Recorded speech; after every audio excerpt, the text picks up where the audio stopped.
20. 쿠버네티스 오브젝트와 쿠베 컨트롤에 대한 커맨드들을 살펴보도록 하겠습니다. 수업의 컨텐츠는 이전과 동일하고요. 자, 우리가 지난 시간에 컨트롤러라는 것이 무엇인지 라고 설명을 했죠. 컨트롤러는 쿠버네티스가 제공하는 굉장히 똘똘하고 아주 좋은 기능들이다. 그 중에 하나로 대표적으로 디테일하게 살펴본 게 리플리카 셋을 제어하는 리플리카 컨트롤이었어요. 그리고 실제로 우리가 IP 어드레스 같은 걸 가지고 팟이라든지 이런 애들을 제어하는 것이 어려운 이유를 설명했고, 그래서 라벨을 사용하는 거를 얘기를 했죠. 이 라벨, 실제로 우리가 얌 파일을 만들 때 라벨 혹은 셀렉터라는 이름으로 기입을 했어요. 그래서 주된 용도는 무엇이다? 내가 관심이 있는 애들을 이렇게 그룹핑할 때 많이 쓴다 라고 얘기를 했죠. 실제로 얌 파일에 우리가 그렇게 쓰고 난 다음에 쿠버네티스 쿠베 컨트롤로 인터랙티브하게 쿠버네티스에 제어를 할 때 실제로 라벨하고 셀렉터를 주고 걔네들에 대한 정보만 보기도 하고 걔네들에 대한 것만 확인하는 작업을 했습니다. 자, 오늘은 여러분들에게 리딩 아티클로 쿠버네티스 오브젝트, 그 다음에 이제 쿠버네티스 커맨드들에 대해서 이제 알아보도록 했어요. 쿠버네티스 오브젝트를 읽었다 그러면 쿠버네티스에서 오브젝트라고 부르는 것이 실제로 이제 도커 컨테이너에 있었던 얘기들하고 상응하는 내용들도 있고, 그리고 마치 프로그래밍 랭귀지에서 클래스에서 오브젝트를 만들어내는 것처럼 일종의 그 앞쪽에 우리가 얘기했었던 컨트롤러와 같이 똘똘한 어플리케이션에 상응하는 그런 개념들이 되게 많구나, 뭐 이런 걸 느꼈을 텐데 그걸 좀 오늘 설명을 하도록 하겠고요. 그 다음에 도커에도 굉장히 많은 커맨드가 있었죠. 우리가 커맨드를 알고 잘 다루는 건 굉장히 중요해요. 많이 손으로 익힐수록 손에서도 머리하고 상관없이 이제 알게 될 거고, 그래서 커맨드가 중요하기 때문에 강의 노트 뒤에도 계속 우리가 실습했었던 명령들을 여러분들에게 이렇게 추가적으로 덧대서 필요할 때 보라고 하고 있죠. 쿠버네티스도 우리가 인프라스트럭처에서 코드로서 실제 양 파일을 가지고 초기 서비스를 도입하는 경우가 일반적이지만, 필요할 때 필요한 사항들을 확인하고 긴급 대응하는 명령을 우리가 주기 위해서는 쿠버네티스 컨트롤 명령들을 많이 아는 게 도움이 됩니다. 그래서 이 두 개를 읽으라고 여러분들에게 리딩 아티클로 설명을 했어요. 자, 그래서 오늘은 쿠버네티스의 오브젝트라는 것이 무엇인지 여러분들이 읽은 자료에서 핵심이 될 만한 내용들을 이제 설명을 하고요. 그 중에서 여러분들에게 몇 가지 유스 케이스를 설명을 할 텐데, 오늘 제일 중요한 쿠버네티스 오브젝트는 디플로이먼트가 아마 될 거예요. 디플로이먼트, 도입한다, 뭐 이런 개념이죠. 우리가 도커 수험이라든지 이런 거 서비스를 실행할 때에도 디플로이란 단어가 나오는데 쿠버네티스도 마찬가지예요. 그래서 일종의 리플리카 셋이라는 건 너무 기능적이잖아요. 리플리카 셋. 복제되어 있는 무엇인가 n개를 돌려라, 이런 개념인데, 리플리카 셋, 리플리카 컨트롤러의 상위 개념이 이제 디플로이먼트고, 디플로이먼트 딱 의미상 어때요? 무슨 서비스를 도입한다, 뭐 이렇게 느껴지지 않아요?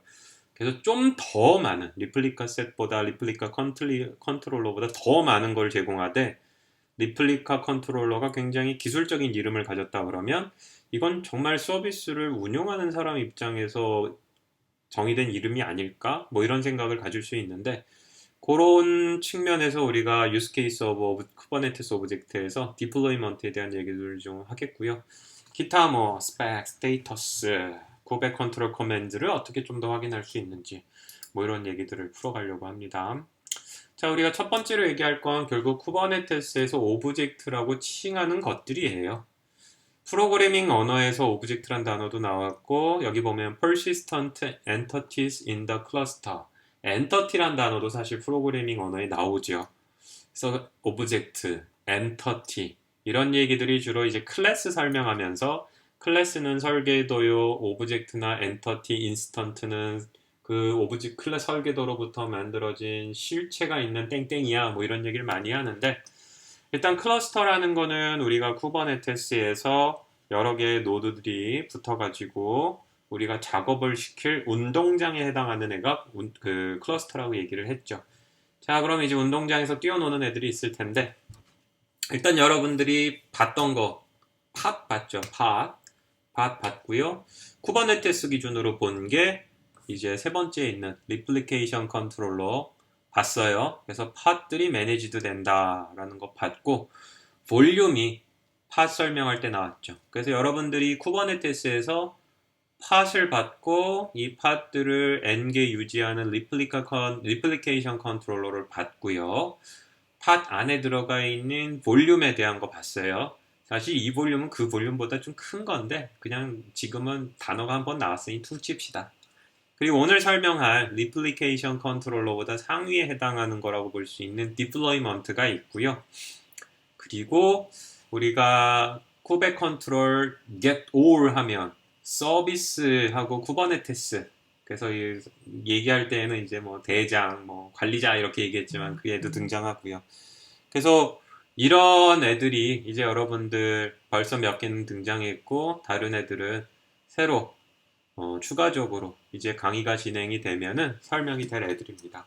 따라서 쿠버네티스에서는 여러분들이 명령을 주면 받는 도커 데몬 끝! 뭐 이랬는데 이 쿠버네티스는 훨씬 더 많은 똘똘하고 그러한 것들이 존재하고 그런 애들을 포함을 해서 우리는 쿠버네티스 오브젝트다 라고 이름을 칭합니다. 따라서 뒤에 이제 오브젝트라고 단어를 쓰면 이런 것들 중에 하나다. 제일 작은 게 뭐 팟이 될 수도 있는 거고요. 이렇게 컨트롤러 같이 소프트웨어가 될 수도 있고요. 볼륨이 될 수도 있고요. 뭐 나중에 나오겠지만 이제 셋이 될 수도 있고요. 이렇게 생각을 하면 될 것 같아요. 오브젝트에 대해서 우리가 이제 다가갈 텐데 우리는 이미 오브젝트를 봤어요.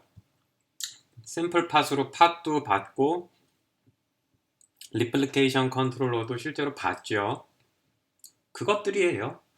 공통적 특성을 알아가면 결국은 우리가 쿠버네티스에서 다루는 오브젝트들의 공통 특성은 desired state를 우리가 요청하면 이것을 만들고 유지한다는 거죠. 실제로 우리가 desired state를 기술하기 위해서 주로 이제 YAM 파일을 사용을 합니다. 그리고 YAM 파일에는 우리가 반드시 쓰는 필드들, 그렇지 않은 필드들도 이루어지는데 통상의 메타데이터들이 있어요. 커먼한 메타데이터들. 그래서 오브젝트의 그 종류에 따라서 반드시 써야 되는 것들과 부가적으로 쓸 수 있는 것들이 있죠. 이렇게 만든 우리의 메타데이터들 기반의 YAM 파일로 desired state를 기술을 하면 오브젝트는 어떻게 해준다? 결국은 우리가 YAM에 요청한 것을 뭐 필요하면 생성하고 모니터링하고 유지 관리하고 업데이트하고 살리고 죽이고 기타 등등의 작업을 본인의 역할에 따라서 수행하는 것이 일반적인 오브젝트들의 행태다 라고 여러분들한테 얘기할 수가 있습니다. 자, 그래서 결국은 우리가 클러스터를 만들고 그 클러스터 안에서 오브젝트를 우리가 이제 만들거나 아니면 기존의 오브젝트에게 일을 줄 때 어떻게 했어요? 결국은 이런 것들이 어플리케이션이 컨테이너 베이스드로 살아나서 동작을 하기 위한 것들을 설명을 했죠. 그리고 두 번째로는 필요한 리소스들에 대해서 설명을 했어요. 그리고 이것들의 정책에 대해서 우리가 설명을 하는 과정을 거쳤습니다. 앞에 있는 거하고 그것을 가지고 이제 설명한 쿠버네티스의 오브젝트들이 왜 필요한가 라는 부분에 대해서 이제 설명을 했습니다. 자, 그래서 우리가 필요한 일과 뭐 볼륨과 같은 리소스를 주고 그거에 맞춰 정책까지 기술을 하면 그것을 반영해서 똘똘하게 요청한 사항을 수행해 주는 것이 우리의 쿠버네티스 오브젝트들이다 라는 걸 알 수가 있죠. 자, 그러면 이런 쿠버네티스 오브젝트들하고 우리가 어떻게 대화를 할까요? 대화는 크게 이제 두 가지 방식으로 이루어질 수 있습니다. 방법 중에 하나는 우리가 이미 본 것처럼 커맨드 라인 인터페이스로 필요한 일을 바로 요청하는 거예요. 결국은 우리가 쿠베 컨트롤 명령을 커맨드 라인 인터페이스를 통해서 사용을 했죠. 주로 이런 거로 사용을 하는 이유는 언제다? 대부분 YAM 파일을 만들어서 YAM 파일이 만들어진다는 건 우리가 해야 될 굉장히 그 레귤러한 일이, 제네릭한 일이, 그러니까는 반드시 해야 될 정제된 일이 문서 안에 담긴 거죠. 그 문서가 담길 때까지는 뭐 시행착오가 있겠지만 얌 파일이 만들어진다는 건 자동화해서 작업할 일이 어느 정도 양식을 갖췄다는 거예요. 그래서 그 얌 파일을 실행을 하고 난 다음에 지켜보다가 개발자나 운영자 입장에서 뭐 상황을 다이렉틀리 지금 이 순간에 내가 궁금하니까 보고자 할 때 뭐 모니터링을 하기 위한 용도가 될 수도 있고, 그렇지 않으면 긴급 상황 발생 시에 바로 개입을 하는 용도로 CLI를 쓴다고 얘기했죠. 따라서 얌 파일을 하는 거는 디폴트고, 그 이후의 행동 중에 첫 번째로 우리가 얘기할 수 있는 건 CLI, Command Line Interface고요. 두 번째로 쓸 수 있는 방법은 API입니다. 동일해요. 우리가 Command Line Interface로 할 수 있는 게 쿠버네티스 오브젝트에 대한 create나 modify나 뭐 delete나 뭐 모니터링이나 이런 거였듯이 똑같은 작업을 API로 할 수 있습니다. API 당연히 프로그램에서 호출하는 함수죠. 그쵸? 뭐예요? 이런 식으로 대응하는 거를 사람이 하는 게 아니고, 예를 들어서 이상 동작 시에 뭘 해야 될지를 프로그램을 미리 짜놓는 거예요. 뭐 예를 들어서 뭐 CPU나 메모리를 지켜보는데 CPU나 메모리가 내가 원하는 이 이상으로 쓰기 시작을 한다. 혹은 내가 원하는 이것보다 더 부족하다. 그러면 내가 짠 프로그램이 CLI로 보내야 될 명령을 API로 호출합니다. 그래서 쿠버네티스에게 지금 내가 보니까 CPU하고 메모리가 간당간당해. 새로운 팟을 하나 더 만드는 게 맞는 것 같아. 혹은 네트워크 컨피그레이션 이렇게 좀 바꿨으면 좋겠어. 혹은 소프트웨어 버전을 좀 바꿀까? 이런 다양한 일을 직접 개발자나 운영자가 커맨드 라인 인터페이스로 매뉴얼하게 할 수 있지만, 이것을 별도의 프로그램을 짜서 할 수도 있어요. 이것을 우리는 뭐라고 부른다? 쿠버네티스 API라고 부릅니다.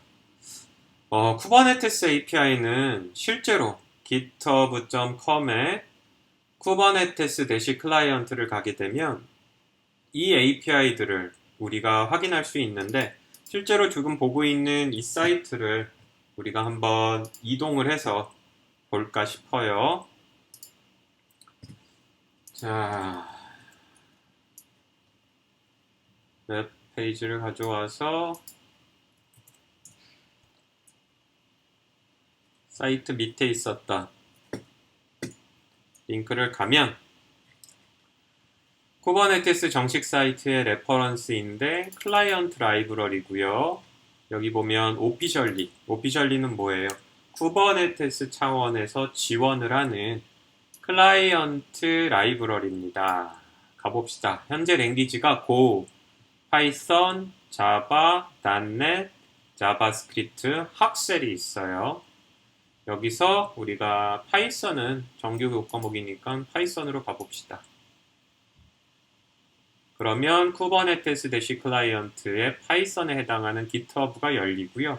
아래를 보면 이에 대한 설치, 사용법, 도큐멘테이션들이 있고, 쿠버네티스 버전에 맞는 클라이언트들을 사용을 해야 된다라는 사항들이 언급이 되는 것을 볼 수가 있어요. 뭘 하느냐?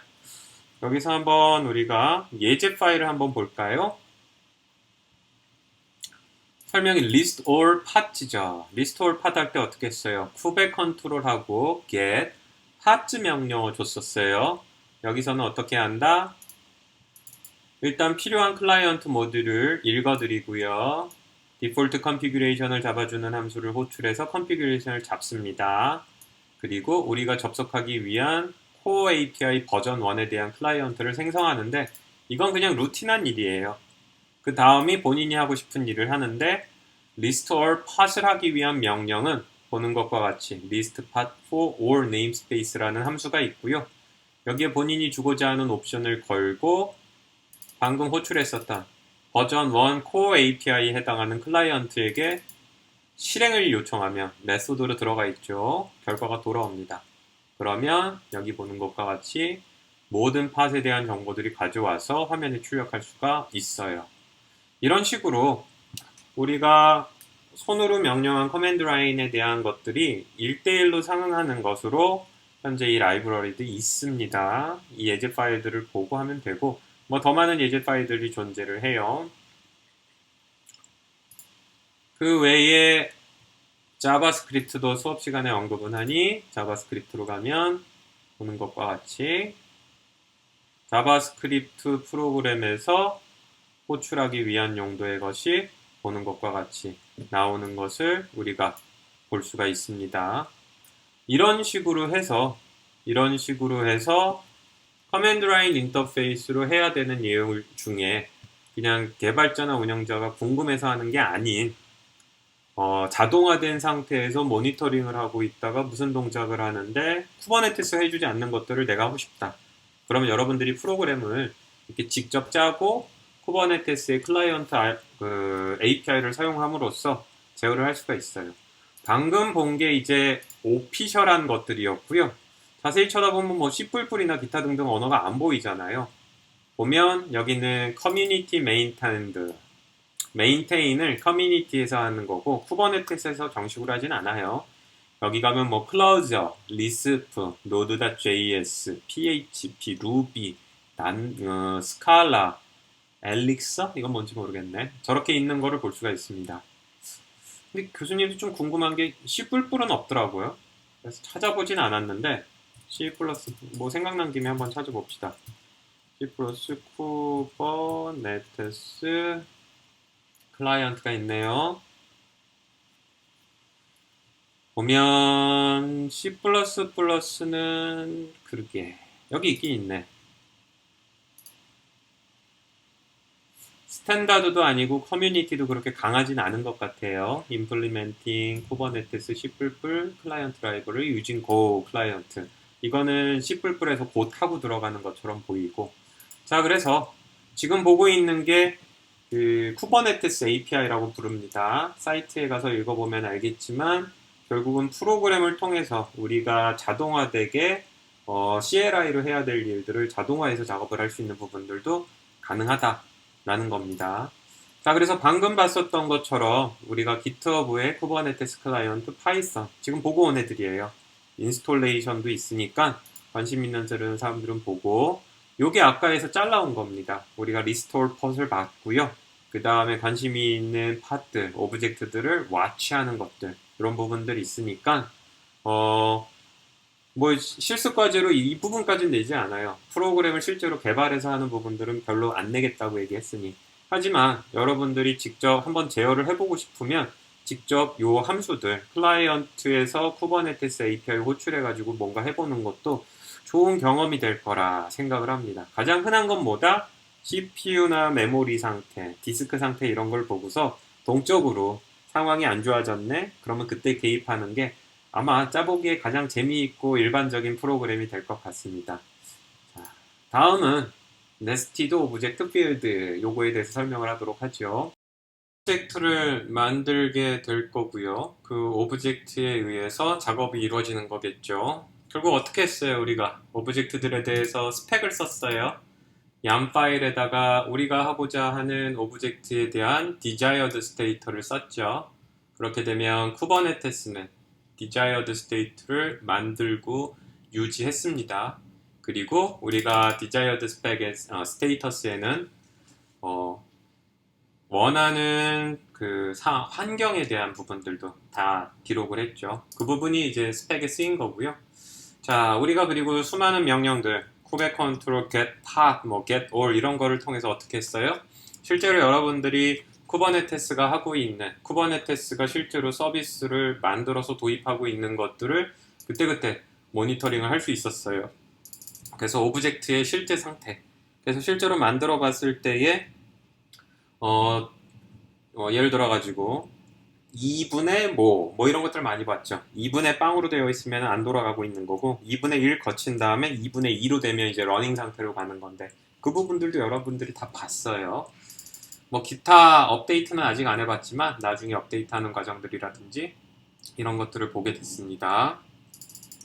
그리고 실제 우리가 지금 동작하고 있는 상태에서 예를 들어 라벨이라든지 뭐 기타 등등을 줘가지고 원하는 애들만 추출하는 것들도 가능은 했어요. 그래서 보는 것과 같이 뭐 desired state가 현재 매치된 것들에 대해서만 우리가 관리할 수 있는 이런 부분들 봤으니 원하는 대로 작성해서 부탁하면 그거대로 해주되 중간중간에 스테이터스를 확인해가지고 우리가 개입도 할 수 있는 것들을 했죠. 너무 어렵게 설명한 것 같기도 한데 쿠버네티스가 사실은 이 운영하는 그런 거기 때문에 최대한 좀 쉽게 얘기를 하려고 하고 있지만 좀 성에 안 찰 수는 있을 겁니다. 자, 그래서 얘네들이 오브젝트였고 걔네들이 어떻다? 기본적으로 우리가 desired state를 쓰고 그거를 표현하기 위한 걸로 메타데이터에다 정보를 수록하면 그거의 쿠버네티스는 이제 동작을 시킨다는 점.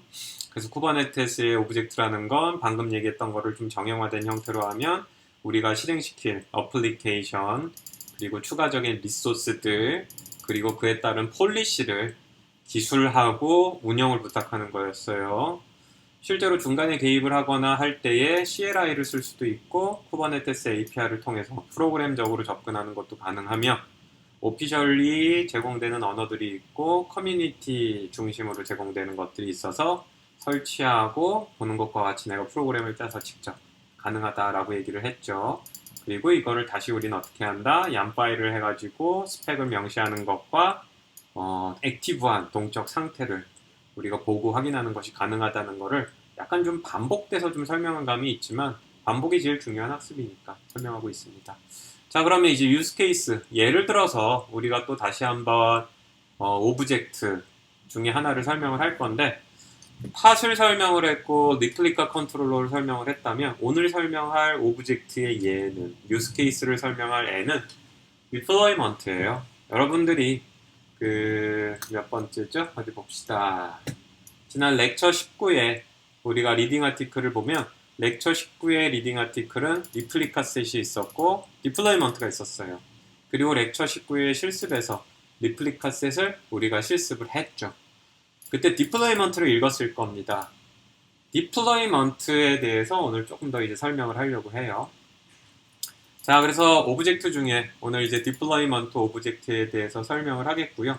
이 디플로이먼트 오브젝트는 클러스터 안에서 어플리케이션이 실행되는 것을 표현한다 라고 되어 있는데 리플리카 셋을 통해서 우리가 실습을 진행을 했지만 재밌는 거는 아마 문서를 읽은 사람이라 그러면 이 센텐스를 아마 읽었을 겁니다.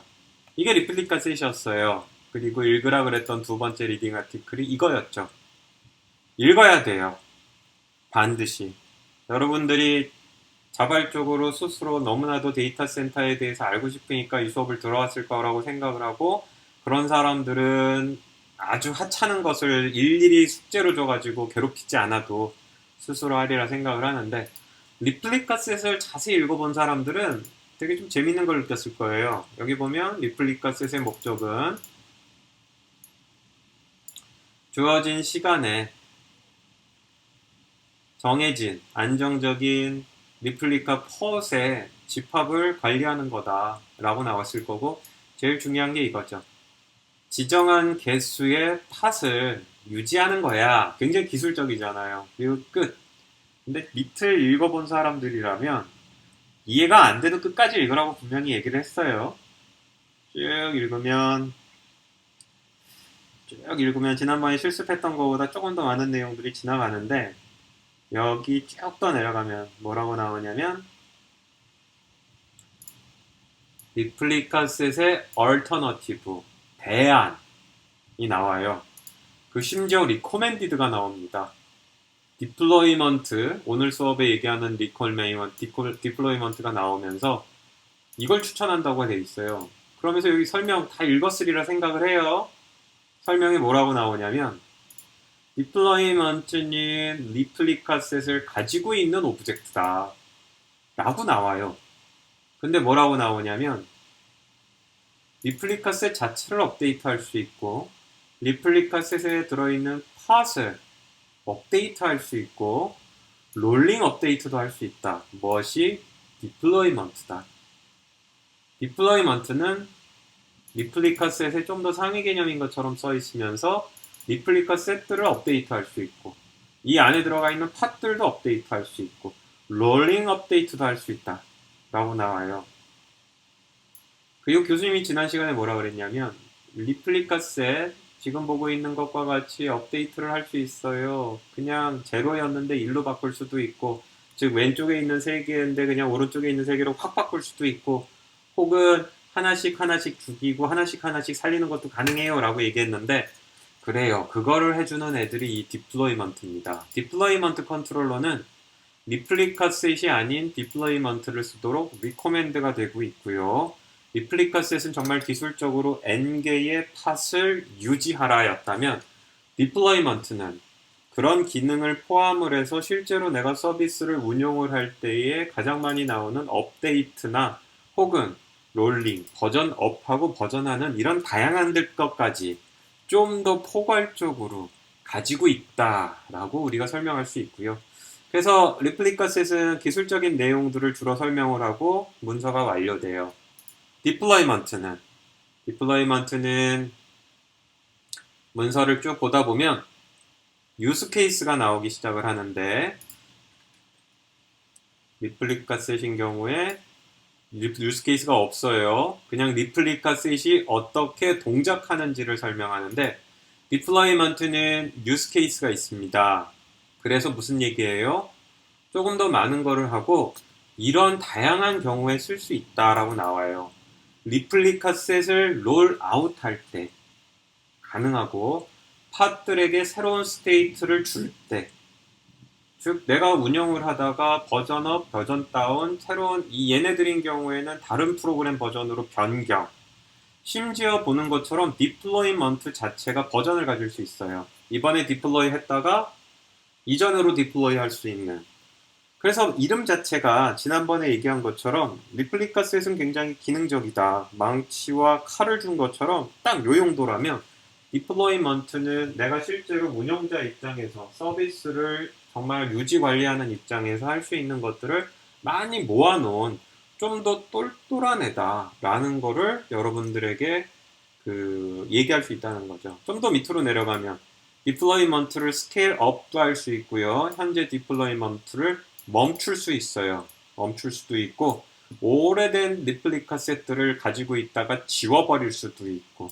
그래서 여기서는 실제로 리플리카가 포함이 되어 있는 좀 더 상위 개념이며, 리플리카라는 것이 어떻게 보면 딱 n개의 팟들을 유지하는 거였다면, 그게 아니고 그 팟들이 버전업, 버전 다운, 혹은 버그가 되어 있을 때 일부 중지, 이 모든 것들을 그냥 하나의 디플로이먼트라고 봤을 때 이 풀세트 자체에 대한 버전 업다운, 이런 다양한 운영 시나리오들을 우리가 설명할 수가 있습니다. 따라서 리플리카 셋도 훌륭한 애로서 렉처 19에서 설명을 하고 실습을 했지만, 오늘 이후로는 디플로이먼트를 사용하도록 합니다. 그 디플로이먼트 오브젝트를 유스 케이스예요. 리플리카 셋보다 상위 개념이라고 얘기를 했죠. 결국은 우리가 디플로이먼트를 apply, 즉 이걸 가지고 서비스를 크리에이션 한다는 것은 여기 써 있는 것처럼 리플리카 셋으로 어플리케이션이 돌아간다는 것 자체도 포함을 하고 있고요. 이렇게 시작된 애들이 당연히 리플리카 셋에 있는 것처럼 n개의 개수가 유지되는 것도 포함을 하고 있고요. 추가적으로 우리는 좀 더 다양한 상태에서 리플리카 셋 자체의 버전도 바꿀 수 있고, 리플리카 셋 안에 팟도 바꿀 수 있고, 이런 애들을 총체적으로 묶어져 있는 디플로이먼트 자체도 우리가 제어 관리 가능한 겁니다. 따라서 리플리카 셋의 상위 개념이기 때문에 사실 리플리카 셋을 껴안아요. 그래서 리플리카 셋에서 기원할 수 있었던 서비스가 예를 들어 죽었어요. 그렇다 그러면 당연히 디플로이먼트도 이것들을 확인한 다음에 새로운 액티브한 인스턴스를 만들어내는 행위들, 즉 팟들이 죽어있을 때 새로운 팟을 만들어서 일을 하거나 하는 것까지 다 포함을 합니다. 자, 리플리카 셋 렉처 19 이후 렉처 20부터는 웬만하면 쓰지 않습니다. 자, 우리가 이렇게 디플로이먼트에 대해서 하나 더 배웠고요. 이제부터 여러분들이 쿠버네티스 오브젝트다 그러면 하나하나 머릿속에 쌓아가야 돼요. 팟이 있었고, 볼륨이 있었고, 리플리카가 있었고, 오늘 또 디플로이먼트가 나왔고, 리플리카는 쓰지 말고 디플로이먼트를 써라 라고 얘기한 것들 머릿속에서 우리가 모두 다 기억할 수 있어야 됩니다. 자, 계속해서 반복적인 얘기가 좀 나오는 감은 있지만 결국은 쿠버네티스에서 오브젝트를 우리가 크리에이션 하는 거는 그건 쿠버네티스가 할 거예요. 여러분들은 desired state를 기술을 해서 주로 YAM 파일로 만들어서 쿠버네티스에게 요청하는 입장이다라는 것. 그리고 필요하다면 쿠버네티스 API를 통해 가지고 여러분들이 프로그램을 짜서 한다는 거는 동적으로 하는 거고 매뉴얼하게 사람이 개입하지 않는다는 거예요. 따라서 쿠버네티스 API로 동적으로 상황을 모니터링 하다가 무슨 작업을 하거나 하는 일들 혹은 주기적으로 정한 거예요. 어느 시간에는 이 시점에서 이거를 했으면 좋겠다. 쿠버네티스 안에서 이것도 할 수 있는데 뭐 그런 작업들 반드시 잊지 말아야 될 거 여러분들 얌 파일로 하는 게 기본입니다. 인프라스트럭처 에즈 코드예요. 명령으로 하는 거는 중간에 개입할 때만 하는 부분이라는 것 그리고 뭐 주로 우리는 JSON 형태를 많이 사용한다는 것 이런 등등 얘기를 했습니다. 그래서 뭐 많은 설명을 한 것 같지만 그게 많은 설명은 하지 않았어요. 쿠버네티스 오브젝트란 이름으로 팟이나 볼륨이나 리플리카 컨트롤 같은 그런 것들이 오브젝트야 라는 얘기와 하나 더 설명한 거는 디플로이먼트에 대해서 하나 더 설명을 했고요. 쿠버네티스 API가 존재한다는 것들 그거를 좀 설명을 했어요. 자 그러면은 우리가 이미 디플로이먼트를 배우기 전에 리플리카스에서 했는데 그 리플리카스에 뭐 어쩌라고요.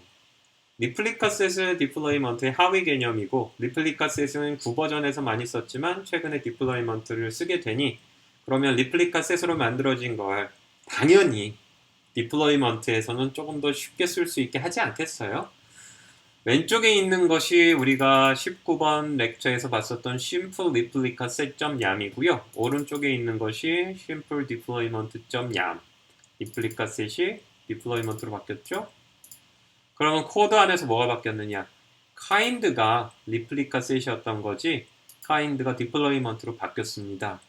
이게 제일 중요하고요. 그 다음은 사실 사람한테 의미가 있는 일부 변화인데 메타데이터의 이 리플리카 셋의 이름이 my 리플리카 셋이었던 걸 메타데이터의 네임을 my deployment로 바꾼 게 있고요. 그냥 제가 이런 거를 바꿔서 할 수 있어 라는 의미로 보여주기 위해 리플리카 셋의 메타데이터 라벨의 앱을 리플리카 셋으로 했던 것과 그 다음에 이 안에 들어가 있는 리플리카 되는 팟의 앱의 이름을 my 리플리카 팟으로 했던 걸 모두 my deployment example로 바꿨어요. 즉 제가 개입해서 바꿀 라벨을 프로그래머가 운영자가 주는 라벨을 my replica set little 팟에서 my deployment example 일괄 바꿨습니다. 그래서 요거는 제가 그냥 의미론적으로 바꾼 거고 그대로 두어도 사실은 상관이 없어요. 근데 이름이 바뀌니까 바꾸고 싶었어요. 제일 필수로 바꿔야 될 건 kind가 바뀐 게 제일 중요하죠. 다시 얘기하면 kind를 리플리카 셋에서 디플로이먼트로 바꾼 거 외에는 큰 변화는 없다는 거죠. 자, 그래서 보는 것과 같이 다시 한번 우리가 복습하는 기분으로 보면 kind는 우리가 만들 쿠버네티스 오브젝트의 종류를 선언해야 돼요. 정해져 있는 거를 따라야 됩니다. 이번에 디플로이먼트로 했어요. API 버전은 이게 쿠버네티스 API 버전입니다. 사실은 이것까지 포함해요. 이거는 우리가 1.0을 준용하는 걸로 해서 한 거고요. 메타데이터에는 바꿔도 돼도 그만 안 바꿔도 그만인데 우리는 여기서 my deployment 앱에 해당하는 앱 is 뭐 이런 걸로 제어하는 거를 위해서 앱에 해당하는 라벨들을 이렇게 바꿨다 라는 게 차이점입니다. 자 그러면 보는 것과 같이 우리가 실습을 진행을 할 거고요. 실습은 사실상 요거 한 페이지예요. 한 페이지. 미니쿠베를 켜서 보는 것과 같이 simple deployment.yam으로 하는 부분이 있고요. 그 다음에 앞서서 했었던 내용들을 비슷하게 하는 부분들이 있는데 뭐 리플리카하고 바뀐 부분들 뭐 당연히 이런 거 양 파일이 바뀌었지만 이 부분이 조금 바뀌었어요. 요게 이제 바깥에서 우리가 만들어낸 엔진X 안으로 들어가 보기 위한 건데 실습을 하면서 설명을 하도록 할게요. 봅시다. 첫 번째로 할 부분은 미니쿠베를 켜야 돼요. 미니쿠베 스타트 소리. 미니쿠베를 켭시다. 열심히 미니쿠베를 켜고 있고요. 다시 얘기하지만 교수님은 맥OS 위에서 하이퍼킷의 구동을 받아 미니쿠베가 실행됩니다.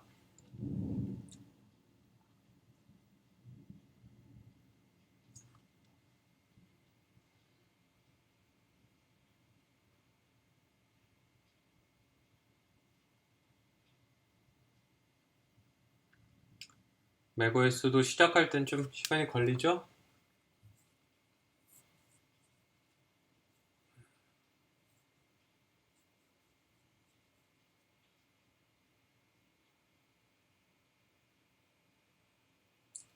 쿠버네티스를 도커 런타임으로 설치한다. 파이팅.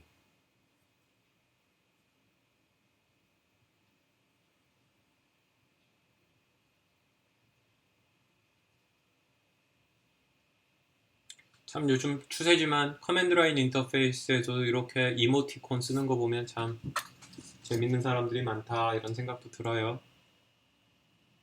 끝났습니다. 그래요. 자, 그러면 이제 해야 될 일, 심플 디플로이먼트 얌 파일이 있는 곳으로 가야 되죠. 자, 강의 노트 기반으로 해서 여러분들이 어디다 저장했는지 한번 가보세요. 교수님은 디렉토리 구조가 좀 복잡해. 그래서 열심히 지금 데이터 센터 프로그래밍 과목에 동영상 그 수업 자료가 있는 곳으로 가고 있어요.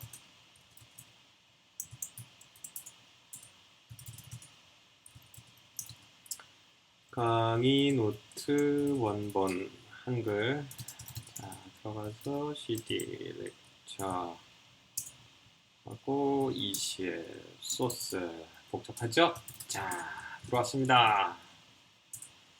심플 디플로이먼트 .yam이 나타나야 돼요. 교수님 배포했었던 내용은 이렇게 돼 있고. 자, 그러면 이제 서비스 리 디플로이먼트를 이제 어플라이 해야 되겠죠? 쿠베 컨트롤 어플라이 그 다음에 파일은 simple deployment.yam 대시 레코드가 있어요. 이 레코드 옵션이 뭐 하는 건지 찾아보세요. 대시 레코드 보면 나중에 그 디버그하고 그럴 때 이 옵션 도움이 돼요. 없어도 되는데 그냥 궁금증 유발미 관심 있는 사람들은 나중에 디버그 할 때 도움이 되니까 쿠베 컨트롤의 어플라이의 대시 레코드 옵션이 뭐라는 건지 한번 살펴보면 나중에 도움될 사람이 있을 거예요. 마지막 프로젝트 남았잖아요. 자, 어플라이 했습니다. 그러면 가장 먼저 제대로 됐는지 확인할 때에 우리가 항상 하는 게 뭐예요? get all이죠. 원래 돌아가는 애 있고 지금 우리가 리플리카 셋으로 디플로이먼트 된 게 하나 있고 마이 디플로이먼트가 3개 있네요. 그쵸? 그쵸? 그리고 현재 보면 디플로이먼트 앱에 의해서 마이 디플로이먼트가 있고 여기서 리플리카 셋을 열었다고 하는 게 맞아요. 그리고 여기서 3개가 있으니 여기서 3개가 팟이 준비가 되는 거죠. 근데 보면 아직 레디 상태에서 0분의 2인 걸로 봐서는 아직 안 만들어졌나 봐요. 이렇게 수다 떨었으니 만들어졌겠지. 그죠? 두 개. 디플로이먼트는 리플리카 셋의 상위 개념이라고 그랬어요. 따라서 여러분들이 얘기한 것처럼 코버네티스 대장님에 의거 디플로이먼트 앱에 마이 디플로이먼트란 이름으로 3개짜리 리플리카가 있는 애를 만들었고 실제 리플리카는 우리가 이미 렉처 19에서 봤었던 디플로이먼트 하위 개념에 있는 리플리카 셋이 만든 거예요. 따라서 포함하고 있는 게 맞는 거죠. 그리고 2개가 러닝하고 있는 2-2가 러닝 상태예요. 그래서 지금 보게 되면 3개의 팟이 만들어진 거를 우리가 확인할 수 있습니다. 결국은 이제 리플리카만 했을 때 대비 디플로이먼트가 리플리카를 만들었기 때문에 디플로이먼트가 하나 더 있는 게 차이점이 있겠죠. 자, 지금 본 명령 get all은 모두 보여달라는 거니까 여기서 디플로이먼트만 한번 봅시다. 컨트롤 디플로이먼트 해가지고 우리가 지금 디플로이 한 게 my deployment잖아요. my deployment 특정해가지고 쭉 보면 얘만 잘라가지고 나오는 걸 볼 수 있죠. 이거 지워버리면 그냥 나와요. 여러 개가 있으면 여러 개가 나와요. 특정해서 본 거고 디플로이먼트가 리플리카의 상위 개념으로서 리플리카 셋이 지금 있잖아요. 그러면 리플리카 셋도 한번 봅시다. 나오는 걸 볼 수가 있죠. 자, 이렇게 해서 각각을 볼 수 있어요. 자, 그래서 단순히 리플리카 셋 대신에 디플로이먼트를 썼다. 뭐 이렇게도 얘기할 수 있는데 한 가지 조금 더 해보려고 그래요. 결국은 이제 여러분들이 이러한 팟 안에 있는 애들끼리 통신하고 팟 간에 통신하고 뭐 이런 부분이 있는데 바깥에서 결국은 이 안으로 들어가고자 하는 거죠. 지금 우리가 만든 게 뭐예요?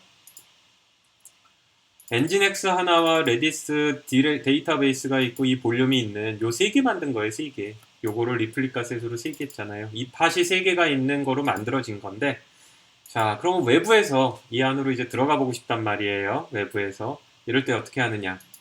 이 명령어를 사용합니다. 굉장히 길게 나왔는데, 코베 컨트롤로 expose라는 커맨드를 실행할 거예요. 누구한테? 디플로이먼트 중에 my deployment에게. 우리가 찍은 my deployment잖아요. 이 my deployment가 deployment의 일종이죠. 여기를 expose 할 거예요. expose. 여기 구멍을 뚫을 거예요. 타입은 노드 포트라는 타입으로 뚫을 건데 이건 네트워크 때 나올 거고 사실은 지난주 실습에 이게 언급이 됐었어요. 그리고 우리가 뚫을 구멍은 네트워크의 구멍은 내가 마이노트 포트라고 이름을 줄 겁니다. 이렇게 하면 우리가 지금 팟이 3개 들어가 있는 디플로이먼트를 만들었죠? 거기에 구멍을 뚫어서 외부에서 들어오고 여기서 나갈 수 있게 그렇게 만든 겁니다. 일단 이 명령을 실행합시다. 여러분들은 열심히 타이핑하길 바라고요.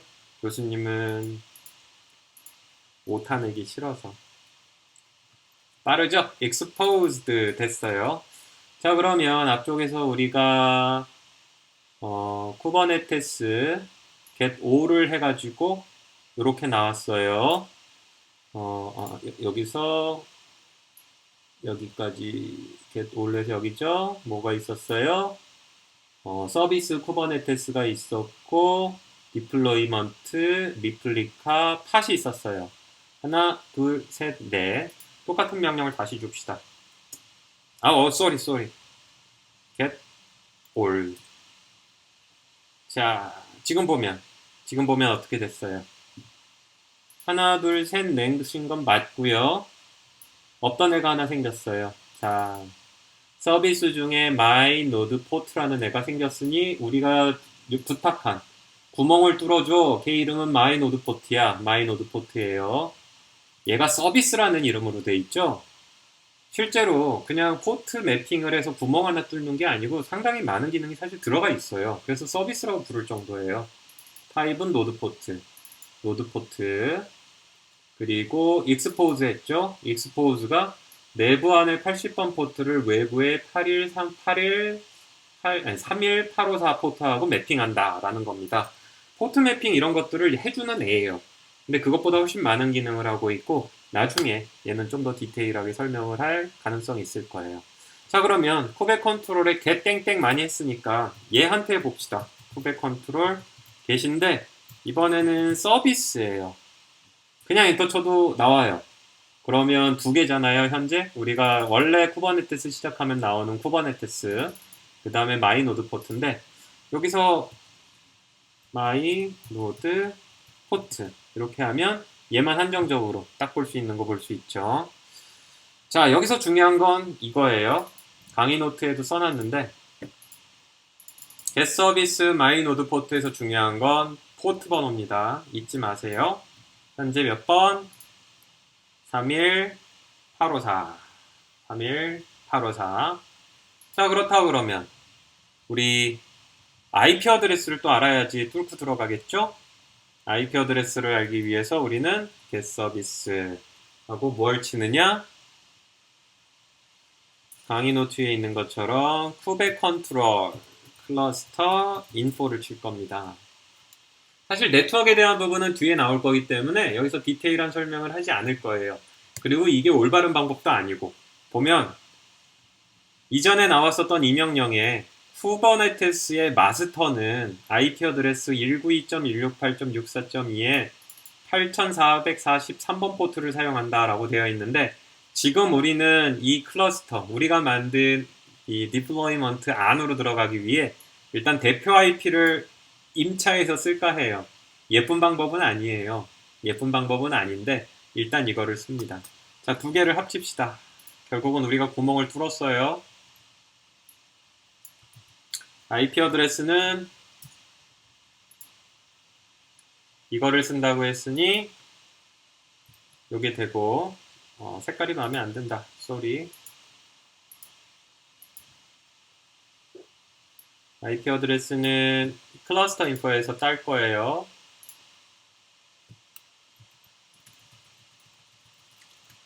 포트 번호는 현재 31854. 요거를 가지고 이제 우리가 직접 뭐로 우리가 만든 팟, 그 팟 안에 있는 엔진X로 들어가 보도록 하겠습니다. 를 잊지 않기 위해서 밑으로 내리는 게 좋겠죠? 쭉 내리고.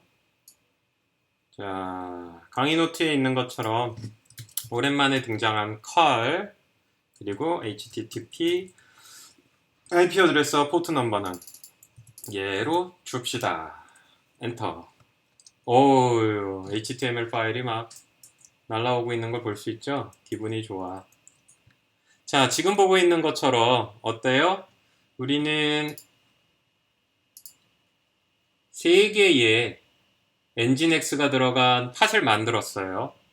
그래서 하나, 둘, 3개의 팟이 있고 엔진X가 하나씩 다 있죠.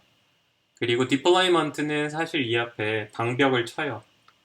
외부에서 못 들어오게. 근데 우리가 노드 포트라는 서비스를 집어넣음으로써 외부와 통신을 하기 위한 서비스를 추가했어요. 그리고 그 디플로이먼트에 추가된 노드 포트가 결국은 3개의 팟에 대한 접속할 수 있는 구멍을 뚫어줄 건데, 그 구멍이 결국은 우리가 실행한 명령인 expose에 의해서 뚫렸고요. 그것에 대해서 노드 포트가 IP 어드레스를 뭘 쓰는지 확인했으니 앞쪽에서 본 것처럼 노드 포트의 포트 넘버 31854가 된 거고요. 우리는 이 31854가 80번 포트하고 매핑이 되어 있으니 31854 포트를 쓰면 되겠구나를 안 거죠. 하지만 IP 어드레스가 바깥에서 볼 수 있는 게 있어야 되잖아요. 지금은 쿠버네티스 마스터 서비스의 IP 어드레스인 192.168.64.2를 임차했다라고 생각하면 돼요. 자, 이렇게 했고요. 남아있는 명령들이 몇 개 좀 더 있어요. 이번에는 팟을 볼 건데 아웃풋을 와이드로 하고 싶다. 와이드로 하면 무슨 일이 벌어질까요?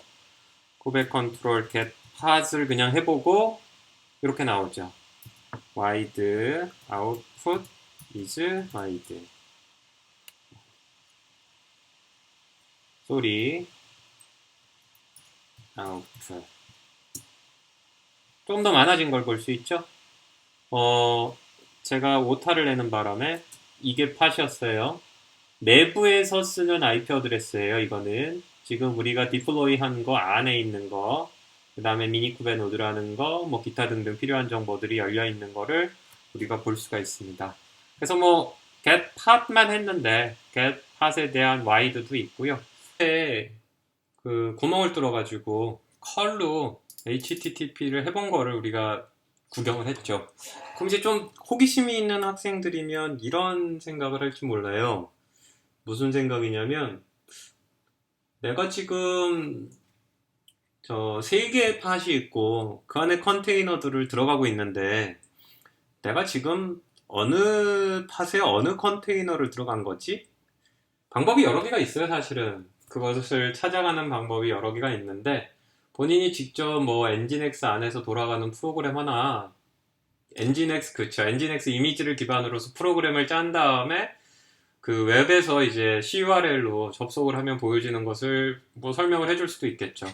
근데 그것보다 좀 단순한 방법이 하나 있는데, 자, 요게 이제 뒤쪽에 이어지는 커맨드 중에 나옵니다. 이제 나오는데, 여기 있네요. 로그라는 명령이 있어요. 로그라는 명령이 있고, 자, 한번 해봅시다. 실제로 내가 지금 3개의 팟, 그 중에 어느 엔진X인가는 들어갈 텐데 내가 도대체 어느 엔진X를 들어가는지 궁금할 때 쓸 수 있는 거. 일단 지금 우리는 어딘가를 들어가긴 한 거예요. CURL로 하면 가져오잖아요. 어딘가는 들어가서 가져오긴 한 건데 도대체 3개의 팟 중에서 나는 어딜 들어간 거지? 이런 게 궁금할 거예요. 그러면 걔를 만나러 한번 가봅시다. 도대체 이 답을 주고 있는 애는 뉘신지 우리 한번 구경을 하러 가봅시다. 항상 읽다 보면 교수님만 신이 나 있는 건가? 나는 왜 신이 나 있지? 뭐 이런 생각들이 좀 들긴 하는데, 자, 새로 창을 하나 만들었고요. 여기서 내가 무슨 명령을 줄 거냐면 일단 쿠베 컨트롤 get all 해가지고 정보를 좀 가져옵시다. 팟이 총 3개가 있어요. 1개, 2개, 3개. 아예 대놓고 장난치를 칩시다. 하나,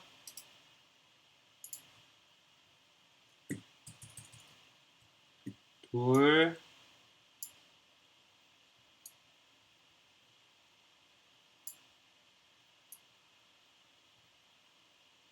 사이즈가 마음에 안 들지만 뭐 어쩔 수 없지.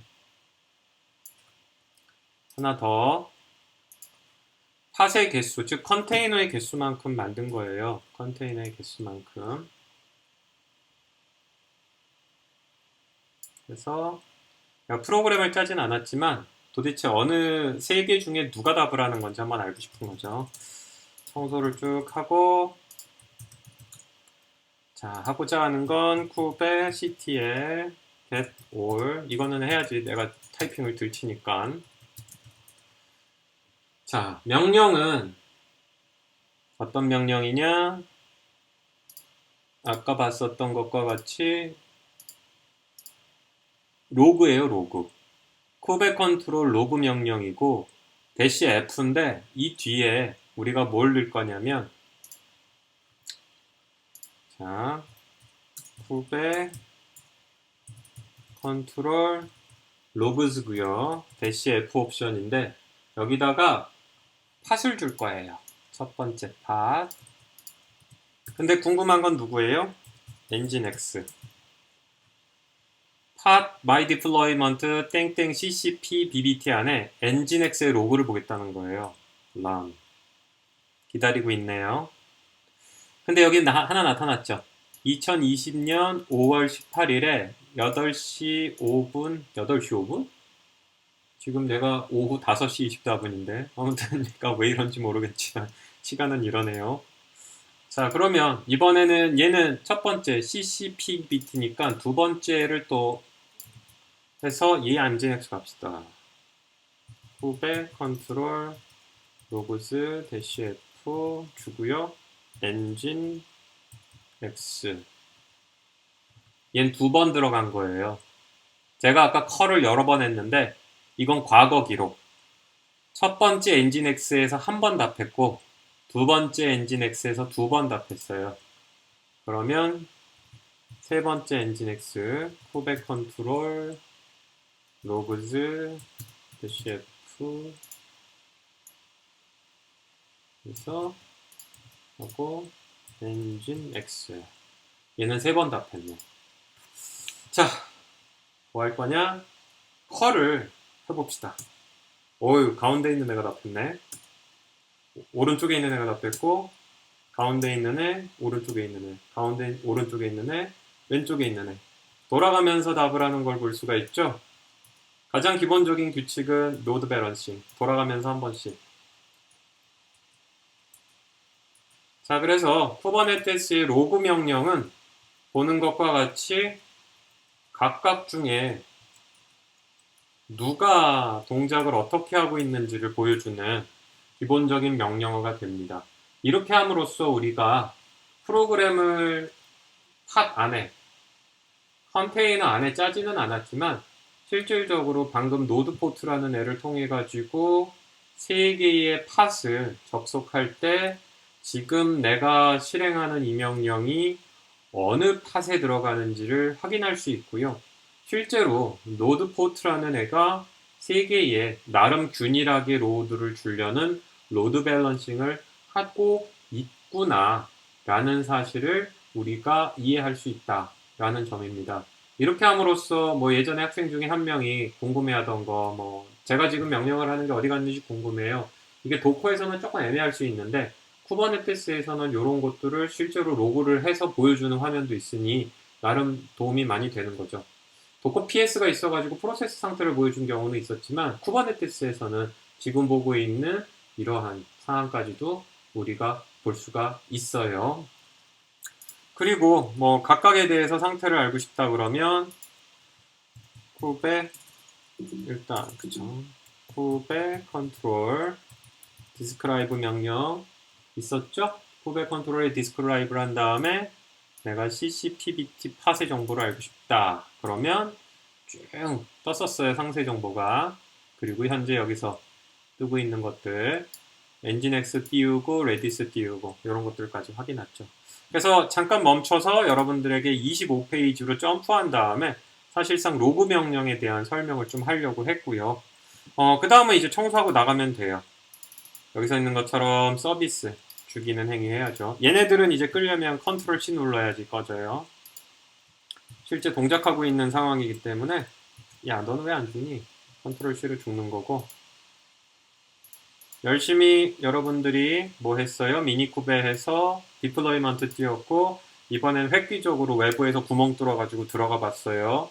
그리고 각각의 누가 답을 하는 건지 팟 중에 누가 답을 하는 건지 알아봤고 죽일 거면 이제 순서대로 죽이면 됩니다.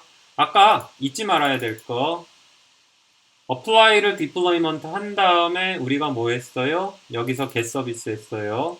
따라서 get 서비스에 대해서 상응하는 delete 서비스를 먼저 합니다.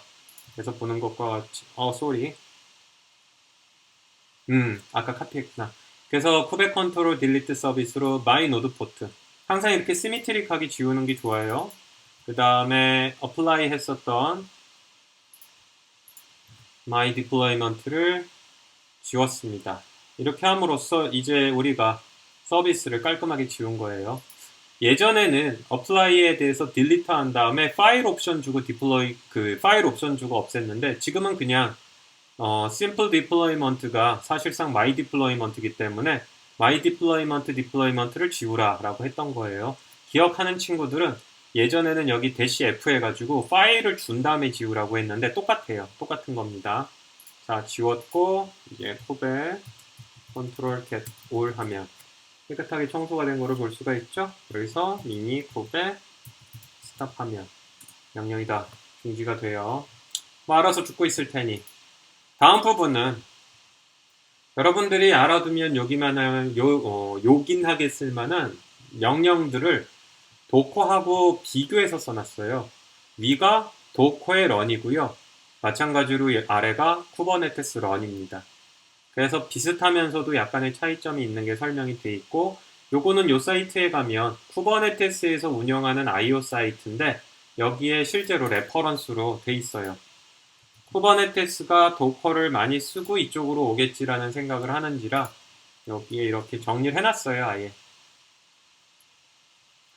그래서 쿠버네티스에 가면 도커 유저를 위한 쿠버네티스 컨트롤 명령이 있습니다. 그래서 여기서 run ps attached이 쭉 있어요. 요거를 교수님이 하나에 갖다 붙인 거예요. 그래서 여기 보는 것처럼 run 명령에 대해서 있고 도커 ps 있었죠. 그거에 상응하는 게 아까 도커 po 혹은 파츠하고 po 똑같아요. 그 다음에 마찬가지로 po 대신에 파츠 한 거 있고요. 도커 PS에 상응하는 거 그거에 해당하는 정보는 이거밖에 없는데 나중에 좀 더 디테일한 거를 대시보드에서 볼 수 있을 겁니다. 얘는 한번 나왔죠? execution command 그리고 방금 봤었던 로그 도커에서 로그 볼 일이 별로 없었지만 쿠버네티스는 아마 여러 볼 일이 있을 거예요. 그 다음에 리무브 하는 거 리무브 하는 명령 도커 리무브가 있었고 쿠버네티스는 뭐였어요? 딜리트 그쵸? 그리고 버전 그 다음에 도커 인포가 있어가지고 디테일한 정보를 보여줬다 그러면 쿠버네티스 클러스터 인포가 있던 거 상응하는 거 기억하죠? 이런 것들에 대한 설명을 추가적으로 하고 있으니까 보면 좋습니다.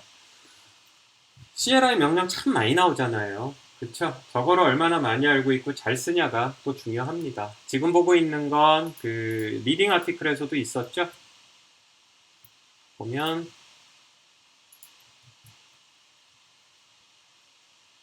말 그대로 도커 커맨드예요. 쿠버네티스 커맨드. 자, 그래서 여기 오늘 많이 등장한 뭐 get도 있고 뭐 expose도 오늘 등장했죠. delete 많이 등장을 했고 더불어서 자세히 쳐다보면 가장 베이직한 거기 때문에 getting started 있고요. application management 하는 거에 우리 apply 했었어요. 이것도 등장하는 거 볼 수 있죠. 그 다음에 로그 익스큐션이 있었던 거는 working with 앱, 앱이 동작하고 있을 때 뭔가 하고 싶을 때. 그 다음에 클러스터 인포는 클러스터 매니지먼트 하는 거, 버전 뭐 이런 부분들은 쿠버네티스 세팅과 관련됐다라고 설명이 나오잖아요. 따라서 저거 다 외우는 거를 일부러 외우는 거 힘들죠. 따라서 손으로 많이 하다 보면 익혀지게 되겠고요. 여러분들이 궁금한 명령들 있으면 여기 들어가 가지고 살펴보면서 하도록 합시다. 자, 그 다음에 이제 대시보드. 대시보드 카타코다에서 띄워봤죠? 그거를 이제 우리가 어디서 띄운다? 이제 로컬호스트에서 띄울 거예요. 조금 좀 달라요. 그런 부분들에 대해서 여러분들이 리딩 아티클 읽기를 바라고요. 대시보드 지난번에 쓱 구경만 했는데 안으로 좀 들어가 볼 겁니다.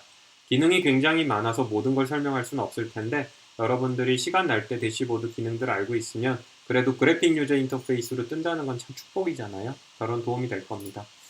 자, 오늘 이렇게 해가지고 쿠버네티스의 오브젝트들, 그 다음에 쿠베 컨트롤의 커맨드들에 대해서 배웠고요. 특별히 우리가 팟과 볼륨으로 시작을 해서 리플리카 셋을 지난 시간에 오브젝트로 배웠는데 오늘 디플로이먼트 개념 배웠어요. 오늘 이후로는 리플리카 셋이 아닌 디플로이먼트를 쓰는 겁니다. 더불어서 이제 노드포트라는 서비스 추가해서 외부에서 구멍 뚫고 들어가는 거 했고요. 그 다음에 쿠버네티스에서 우리가 어플라이한 서비스 안에 팟들이 여러 개 있을 때 누가 지금 실행을 되는지를 로그 명령을 통해 가지고 우리가 구경할 수 있도록 했습니다. 별도의 프로그램을 작성한 건 없었어요. 자, 이렇게 이해하길 바라고요. 비슷한 일을 하는데 좀 더 똘똘하게 하는 거예요. 좀 이해가 좀 어려울 수도 있는데 저 리딩 아티클 잘 읽어가면서 그리고 동영상 반복으로 시청하면서 이해하려고 노력해 보도록 합시다. 자, 오늘은 여기까지 수업을 마치도록 하겠습니다. 수고했어요.